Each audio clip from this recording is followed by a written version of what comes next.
예, 안녕하세요. 이상원입니다. 저는 오늘 클라우드 기반의 병원 정보 시스템에 대해서 말씀드리도록 하겠습니다. 그, 지금은 4차 산업혁명 시대인데, 4차 산업혁명 시대에서 가장 큰 기존의 1, 2, 3차 산업혁명과 다른 거라고 하면, 1, 2, 3차 산업혁명은 공급의 혁명이었다면, 4차 산업혁명은 AI, 빅데이터, 클라우드, 사물 인터넷을 통해 가지고 우리가 소비자 맞춤형 서비스가 가능한 것이 가장 큰 특징이 되겠습니다. 그래서 우리가 자율주행차를 가지고서 각 차마다 다른 서비스를 줌으로써 서로 교통사고 안 나고 갈 수 있는 것처럼, 그래서 의료도 마찬가지인데, 의료에서도 우리 정밀의료 환자 맞춤형 서비스가 이제 가능해지는 것이 가장 큰 차이일 것입니다. 그래서 이렇게 환자 맞춤형 서비스를 하려고 하면 가장 중요한 것이 많은 데이터가 있어야, 그래서 다양한 환자의 유전적인 성향, 그다음에 생활 습관에 따라서 여러 질환에 따라서 다 달라지는 그러한 데이터를 충분히 가지고 있어야 맞춤형 서비스를 해줄 것입니다. 그래서 지금은 전 세계는 헬스케어 데이터 전쟁 중이라고 할 수 있습니다. 지금 구글, 애플, 아마존, IBM 모두 다 이런 어떻게 많은 이런 헬스케어 데이터를 얻어야 되는지에 대해서 노력하고 있고 이미 많이 추진하고 있습니다. 그런데 이러한 헬스케어 데이터를 얻는 것 중에서 우리가 마지막에 환자가 어떤 질환에 생기는지 그러한 것들을 얻는 거는 의료 정보 데이터라고 할 수 있습니다. 근데 이 의료 정보 데이터가 전체 데이터의 한 10% 차지한다고 하지만 결국은 그것이 키가 돼야지 우리가 어떤 유전, 어떤 생활 습관을 하면 어떤 질환이 생긴다는 걸 알 수 있기 때문에. 그런데 여기에서 기존에는 우리가 이렇게 AI가 또는 빅데이터 분석을 통해서 이런 맞춤형 정밀을 할 수 없었을 때는 문제가 없었는데, 지금은 그런 것이 가능해졌는데 병원들마다 좀 쓰는 프로그램이나 용어가 조금씩 다릅니다. 그래서 이거를 빅데이터 하기가 너무 어렵습니다. 그래서 CDM이라든지 이런 걸 하기도 하는데 그거는 전체 데이터의 한 20% 미만을 가지고서 하는 것이고요. 만약에 가장 좋은 프로그램을 우리가 클라우드에 만들어 놓고 여러 병원이 공유해서 쓰면 비용도 적게 들 뿐만 아니라 같은 용어, 같은 코드, 같은 프로그램을 쓴다고 하면 서로 다른 병원이라고 할지라도 하나의 병원처럼 우리가 데이터를 모을 수가 있을 것입니다. 그래서 정부에서는 이러한 정밀의료 병원 정보 시스템을 클라우드 버전으로 만들어서 클라우드의 국가 표준으로 만들고 그걸 많은 병원이 이제 점진적으로 쓰게 하면 우리가 이런 의료 정보를 잘 모을 수 있고 거기에 유전체, 그다음에 라이프로그 생활습관 데이터를 합치면 우리는 이번 코로나 사태에도 봤다시피 전 세계적으로 앞선 의료 시스템을 갖고 있고 좋은 데이터를 많이 갖고 있습니다. 그걸 더 가지고서 미래의 4차 산업혁명의 이 헬스케어 분야에 우리가 신약을 개발한다든지 맞춤형 AI를 개발한다든지 할 때 다양하게 쓸 수 있고 우리가 이런 글로벌 선두에 나설 수 있을 것입니다. 그래서 지금 정부 자금은 200억 정도 들어갔고요. 여기에는 기존에 맨 처음에 이 코어 시스템을 개발한 거는 삼성 SDS와 삼성병원에서 개발한 게 500억씩 투자가 되었고요. 그 다음에 정부 과제와 민간 투자해서 300억, 그리고 고려대학교 의료원에서 500억 해서 총 1,800억이 투자가 됐습니다. 그래서 지금 우리나라에 있는 어떤 병원정보 시스템 프로그램보다도 많은 예산이 투자돼서 만들어진 프로그램이고요. 지금 정부는 이거 위에 이런 정밀의료 암 빅데이터, 그리고 아산병원, 고대크로병원, 삼성병원, 세브란스 등이 참여하고 있는 AI 개발 닥터 앤서 프로젝트, 이런 것들, 그리고 응급의료, 이거는 세브란스에서 개발하고 있는데요. 거기에서 이제 하고 있는 이러한 그 정부 과제들이 PHS와 연계돼서 추진되어 가고 있습니다. 그래서 이렇게 여러 병원의 데이터가 많이 모여지게 되면요, 우리가 클라우드 위에 이런 병원 정보 시스템이 있고, 병원 정보 시스템이 여러 병원이 같은 용어나 같은 프로그램, 같은 코드를 쓴다고 하면 마치 한 병원처럼 데이터를 모을 수 있고요. 그럼 그 데이터를 가지고서 우리가 정밀의료 맞춤형 AI, 맞춤형 솔루션을 줄 수 있을 것입니다. 저희가 IBM 왓슨, SK 시언스와 함께 그 항생제 선택 프로그램을 개발했었습니다. 2050년 되면 WHO는 암은 이제 조절하는 만성 질환이 되고, 가장 큰 것이 우리가 어떤 항생제로도 들지 않는 그 슈퍼박테리아 때문에 그 감염 질환이 인류의 가장 큰 적이 될 수 있다고 하는데요. 그걸 막으려면 가장 적절한 이런 항생제 선택하는 게 중요한데, 요거를 할 때 고대 안암병원의 10년치 데이터를 사용했었습니다. 그 구로병원의 안산병원 데이터도 조금씩 틀려가지고 제대로 사용하기 어려웠거든요. 그런데 만약에 우리가 10개 병원이 이러한 것을 한다고 그러면 지금부터 시작해서 10년치 예전 데이터는 AI를 위해서 만든 데이터가 아니라 그냥 환자 치료용인데, 이거는 지금부터 10개 병원이 모아서 가장 좋은 데이터를 가지고 1년치만 모으면 가장 우수한 그러한 이런 감염병 AI를 만들 수 있을 것입니다. 그래서 이렇게 해나간다면 우리가 보다 더 환자 맞춤형, 그리고 이런 항생제라든지 이런 것들도 가장 최적의 항생제, 내성이 적게 생기는 항암제 선택도 가장 좋은 그런 것들을 할 수 있을 것입니다. 요거는 홍보 영상인데요, 저희가 만들었습니다.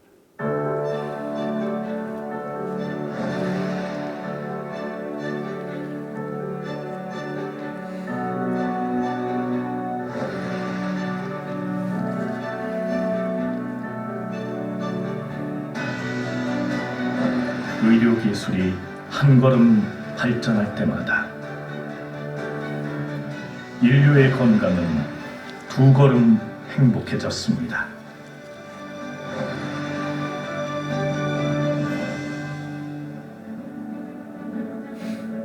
모든 것이 새롭게 혁신하는 4차 산업혁명 시대. 이제 의료 서비스도 빅데이터와 ICT가 더해져 상상 이상의 변화를 준비합니다.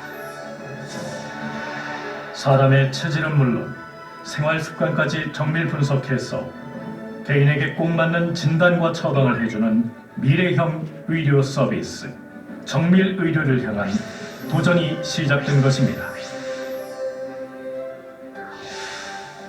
첫걸음으로 정밀 의료의 필수 인프라인 정밀 의료 병원 정보 시스템 PHIS가 모양을 갖추기 시작했습니다.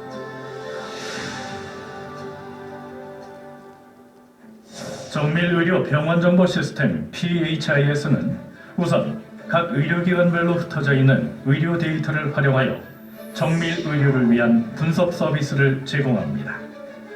특히 시스템을 클라우드 기반으로 개발하여 개별 병원의 규모와 특성에 맞게 필요 모듈을 선택할 수 있으며, 도입, 유지, 보수 등 단독으로 시스템을 관리할 때보다 비용을 대폭 절약할 수 있습니다. 또한 인공지능 분석 결과 공유 서비스를 통해 지방 중소병원도 수도권 대형 병원 수준의 고품질 의료 서비스를 펼칠 수 있도록 했습니다. 정밀의료로 통하는 사통팔달 고속도로 정밀의료 병원 정보 시스템. 고속도로에 다양한 차가 달리는 것처럼 다양한 기능을 지속적으로 추가하여 시스템의 완성도와 활용도를 높여갈 것입니다. 첫 관문으로 구급차와 환자 정보를 공유하는 스마트 응급의료 연계 서비스. 중증 환자의 위험을 예측하여 보다 빠르고 정확하게 대응할 수 있는 응급실 환자 중증도 예측 서비스 등등 다양한 부가 기능을 빠른 시간 안에 선보일 예정입니다.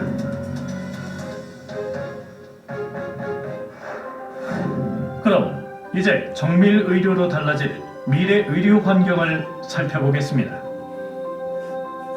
지방 중소도시에 살고 있는 73세 여성 김정밀 씨.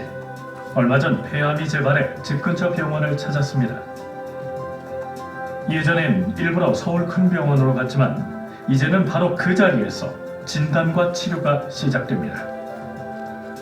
우선 스마트폰에 기록된 그동안의 치료 기록을 읽어내고 손목과 가슴 등에 부착한 스마트 패치를 통해 수집한 환자의 생체 기록과 운동 시간, 운동 강도 등 생활 습관 정보를 클라우드 시스템으로 전송합니다.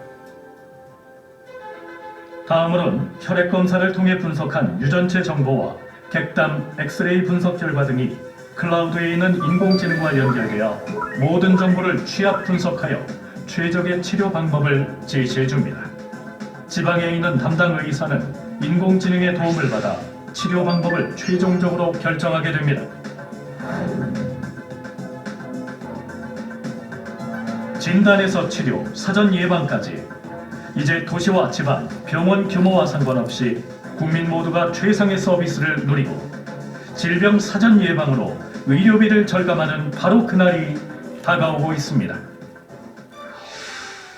4차 산업혁명 시대.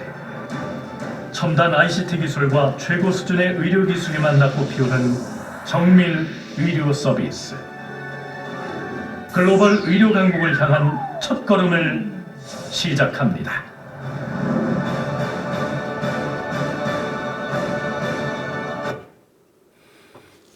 예, 요게 이제 저희들이 추구하는 컨셉이고 지금은 이제 클라우드 병원 정보 시스템이 막 이제 개발이 완성된 상태입니다. 그래서 요게 전체 그 정밀의료 병원 정보 시스템의 그 그림이고요.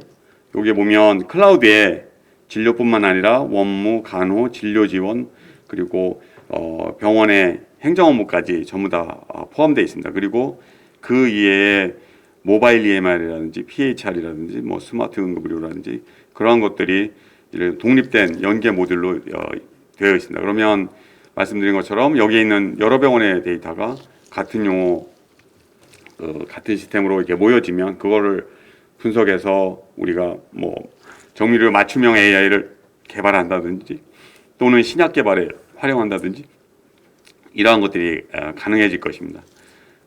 그래서 말씀드린 것처럼 요거는 저희가 전부 다 그 모듈로 개발되어 있고요. 그 38개 모듈이 있는데 그 중에 24개는 이제 공통 모듈입니다. 그래서 어느 병원이나 쓰는 모듈, 그리고 14개는 이제 선택 모듈이어서 뭐 신생아 중환자실이라든지 뭐 이런 것들은 병원 규모에 따라서 방사선 종양학과라든지 이런 것들은 병원 규모에 따라서 있거나 없을 텐데 그런 것들은 이제 선택해서 사용하고 저희가 사용한 만큼 그 비용을 내는 그런 구조로 되어 있습니다. 그리고 뭐 이러한 시스템을 쓸 때 가장 중요한 것이 임상 용어를 어떻게 표준화하고 여러 병원이 하나를 같이 통일해서 쓰느냐 하는 것입니다. 그래서 삼성서울병원하고 고대의료원이 임상 용어를 다 표준화했습니다. 저희가 여러 가지 문제를 걱정했었는데 오히려 용어가 좀 풍부해지고 더 잘 정제됨으로써 임상의 호응이 더 좋았습니다. 그리고 기준 정보도 표준화를 했습니다. 그다음에 여기 프로그램을 할 때 특징은 프로그램 개발할 때부터 그 UI UX를 그 환자, 사용자, 의료진 친화적으로 만들어서 처음 제로 베이스부터 다시 그 설계를 했습니다. 그래서 보시면은 이 프로그램을 사용할 때 예전에 환자의 상태를 파악하기 위해서는 8번의 클릭을 했다면 지금은 이제 한 번의 클릭으로 이렇게 전부 다 파악이 가능하고요. 처방을 할 때 예전에 9번의 클릭이 필요했다면 지금은 3번의 클릭으로 가능하게 되어 있습니다. 그리고 간호도 간호를 통합하고 계획을 잘 세울 수 있게 그렇게 돼 있어서 아주 경력이 많은 그런 간호사가 아니어도 초보 간호사들도 간호 계획을 표준 이상으로 잘 할 수 있게 그렇게 개발되어 있습니다. 그리고 특히 이제 처방이나 이런 거 할 때 그 휴먼 에러가 발생하는데 그러한 것들을 여기에서 다 걸러서 할 수 있게 그렇게 개발되어 있고, 그 다음에 검사를 했을 때 이상이 있으면 바로 담당 의사 그 해당 의료진한테 그 알려지도록 그렇게 개발되어 있습니다. 또한 그 예약하고 수납하는 것들이 뭐 전 재활과 의사인데 재활과 가서 뭐 근전도 예약하고 그다음에 영상의학과 가서 그 우리 영상 검사 예약하고 그 진단 검사가 가가지고 또 예약하고 이렇게 여러 번 줄을 서고 수납을 하는데 그것이 아니라 한 번에 통합적으로 뭐 재활의학과, 뭐 영상의학과, 진단 검사의학과 다 예약을 하고 같은 날에 예약하고 그다음 한꺼번에 수납을 하는. 그래서 환자한테 훨씬 편리하고 줄도 쓰지 않는 뭐 그런 것들로 그 환자 편의를 할 수 있게 개발되어 있습니다. 그 다음에 여기에서 또 저희는 그 데이터를 잘 모으는 것이 중요하기 때문에 그 퍼스널라이즈 레코드 PHR 서비스를 많이 그 개발해서 가동하고 있습니다. 그래서 그걸 통해서 환자의 생활 습관 데이터를 여러 개를 많이 모으고 그다음에 병원에 있는 데이터와 합쳐져서 사용할 수 있게 되어 있습니다. 그래서 보시면은 이렇게 그 안드로이드나 이런 마켓에서 그 PHR을 다운 받으면 그러면 자기 환자가 스마트폰에 깔 수 있고 인증을 받은 이후에는 이제 고대 의료원의 어느 병원에서나 지금 현재 클라우드 버전으로 사용할 수가 있습니다. 그러면 여기에는 뭐 병리 검사 결과, 진단 검사 결과, 영상 검사, 건강 검진 결과, 내가 무슨 약을 먹었는지, 뭐 입퇴원 기록 이런 것들이 다 자동으로 연기돼서 자기가 특별히 요청하지 않아도 이거를 깔고 인증이 환자 인증이 되면 자기의 기록을 다 볼 수 있게 되어 있습니다. 여기에는 이제 그 환자를 진료했을 때 의사의 이제 의무 기록 부분만 빠졌는데 그거는 이제 저희들이 병원 내에서 의료진한테 이제 논의했을 때 그 아직은 교수님들이 내가 진료할 때 이렇게 했던 기록에 대해서 바로 가는 걸 좀 거부감이 있어서 그거는 빠져 있습니다. 그 다음에 이걸 통해서 그 모든 환자들의 진료 예약을 여기에서 할 수 있고요. 자기가 진료한 것들을 자기가 바로 바꿀 수 있게 그렇게 되어 있습니다. 그리고 저희가 뭐 외래가 뭐 2달, 3달 이렇게 밀려 있다 하더라도 저희는 이제 PHR을 위해서 그 슬롯을 놔둬서 이 PHR을 하면 좀 더 앞당겨서 진료를 받을 수 있게 그렇게 현재 되어 있고요.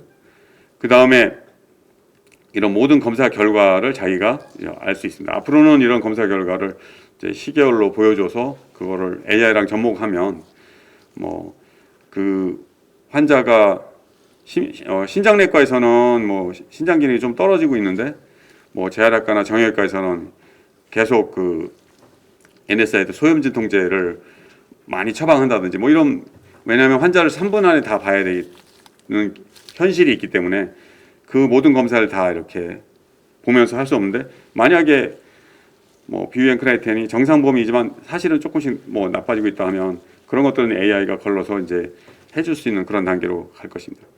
그리고 지금 현재 그 약을 어떤 약을 썼는지 그런 것들이 다 자기가 직접 볼 수 있고요. 그거는 이제 네이버 지식백과랑 연결돼 있어서 그 약에 대해서 여러 가지 그 효과 아니면 무슨 그 사이드 이펙트인지 이런 것들도 환자분들이 직접 볼 수 있습니다. 이거는 뭐 의사들이 그걸 다 외울 수 없을 정도인데 그것까지 다 알 수 있게 해놨습니다. 그리고 150개의 그 이런 스마트워치라든지 여러 가지 그 혈압 혈당계 한 블루투스 표준만 지키면 전부 다 그 데이터가 모여져서 클라우드에 가고 그리고 그게 환자가 동의만 하면은 이 의료 정보로 합쳐져서 진료할 때 볼 수 있게 개발이 되어 있습니다. 그래서 이제는 환자는 뭐 3분 진료 하더라도 그동안 어떤 운동을 했는지 뭐 혈압 혈당이 어떻게 관리되는지 이런 데이터들이 한꺼번에 모여서 진료할 때 볼 수 있고 뭐 다른 데이터들이 한꺼번에 모여서 이제 앞으로는 AI를 접목하면 뭐 이런 약을 처방할 때라든지 할 때 맞춤형으로 할 수 있게 그 베이스를 만들어 놓았습니다.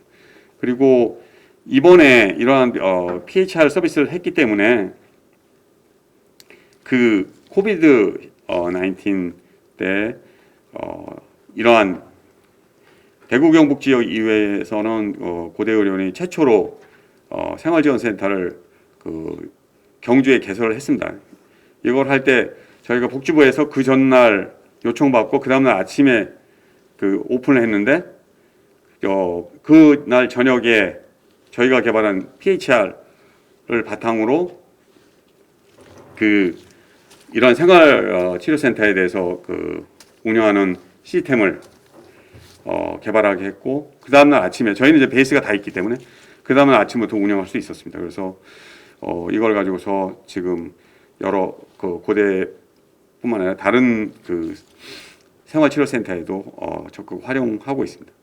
그리고 모바일 EMR을 통해서 의료진들이 그 환자의 데이터를 수시로 볼 수 있게 되고 그거는 뭐 이런 환자의 데이터뿐만 아니라 이제는 이제 수술방이라든지 이런 것들도 점진적으로 그 다 볼 수 있게 추가 개발이 계속되고 있습니다. 그래서 이제 이 PHS를 도입하는 병원들은 이러한 것들 추가 개발 없이 다 클라우드 위에서 이런 서비스를 활용할 수 있게 되어 있습니다. 그래서 이렇게 여러 병원이 이렇게 그 같은 프로그램을 공유해서 쓰면 요즘은 뭐 다 공유형제로 돌아가는데 그렇게 쓰면은 그 프로그램도 훨씬 더 좋은 프로그램을 경제적으로 활용할 수 있을 뿐만 아니라 이렇게 환자 맞춤의 AI 그 정밀호 솔루션을 만들 수 있습니다. 이렇게 데이터가 오면 그거를 여러 병원들이 해서 환자한테 가장 좋은 데이터를 만들어낼 수 있고 그렇다고 하면 환자는 보다 더 정확한 진단 그다음에 자기가 어떤 뭐 암이나 뭐 이런 질환에 대한 위험 요소가 있는지를 알 수 있고요. 그리고 그 데이터를 바탕으로 뭐 AI가 어시스트를 해서 그 주치의가 그걸 보고서 예방을 할 수 있게 하고 또 그거에 맞춰서 가장 좋은 치료를 할 수 있게 하고요. 나아가서 그러한 데이터들이 모여서 신약을 개발한다든지 뭐 의료기를 개발한다든지 맞춤형 서비스를 AI를 개발한다든지 활용될 것입니다. 그리고 보건복지부에서 그 정밀 병원 정보 시스템에 활용될 수 있는 블록체인 그 과제를 냈는데 저희 이제 고대 정보대학과 의료원이 같이 하고 있습니다. 여기에서는 이 데이터가 예를 들어서 보험회사에서 이 진단서가 왔는데 그 진단서가 정확한 건지 아닌지 뭐 위변조가 되는지 그런 것도 정확하게 알 수 있어서 그 신뢰도가 높을 수 있습니다. 그리고 스마트 컨트랙 기능을 활용하면 환자가 내 데이터는 연구용으로 얼마든지 써도 좋다 그런데 상업용으로는 싫다 그러면 연구소는 데이터가 가는데 아무 문제가 없지만 뭐 보험회사라든지 이런 데는 가지 않게 되고요. 그렇게 해서 훨씬 더 안정적으로 그리고 훨씬 더 잘 활용하게 될 수 있습니다. 그래서 지금 저희가 차세대 시스템 개발을 이제 완료하였고요.